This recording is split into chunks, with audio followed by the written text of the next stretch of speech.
Brazil যদি final যাইতে পারে, কি বিশ্বকাপ নিতে পারে, তাহলে আমি একদিন সারাদিনেই ফ্রি সার্ভিস দিব। ওনারা আমাদের পিছনে লেগে থাকে, বলে যে 7 আপ ব্রাজিল কাপ নিতে পারবে না।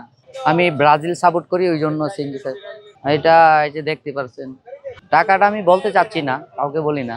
আমি যেহেতু ব্রাজিল সাপোর্ট করি, টাকা অনেকেই বলে ভালো টাকাই লাগছে, কিন্তু হ্যাঁ, ওইটা আমি যেহেতু সাপোর্ট করি, আমি বলতে যাবো কেন। ব্রাজিল যদি ফাইনাল যাইতে পারে, কি বিশ্বকাপ নিতে পারে, তাহলে আমি একদিন সারাদিনেই ফ্রি সার্ভিস দিব। আর্জেন্টিনার তো সারাদিনেই ওনারা আমাদের পিছনে লেগে থাকে, বলে যে 7 আপ ব্রাজিল কাপ নিতে পারবে না। কিন্তু কাপ নিতে পারবে না, না পারবে, এটা আমরা মাঠে প্রমাণ করব।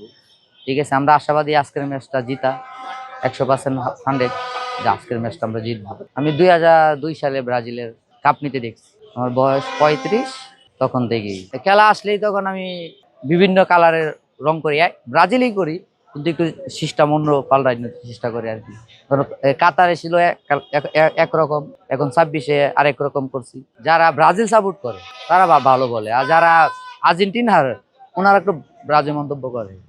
ব্রাজিল কাপ নিতে পারবে না, এই আগে ব্রাজিল নিছিল, এখন আর আগের ব্রাজিল নেই, ওইটা বলে আর কি। ওই তো যেহেতু খেলা, এই জন্য আসছি, মানুষের একটু বিনোদন দিব।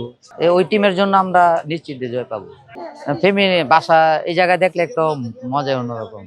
ফ্যামিলি দেখলে বাসায় তো ভালো লাগে না, ওই জায়গায় সবাই একটু উল্লাস করে। বাসায় ধরেন গোল খাইলে আমি একটু তালি দিব, ও দৌড়ে গিয়ে।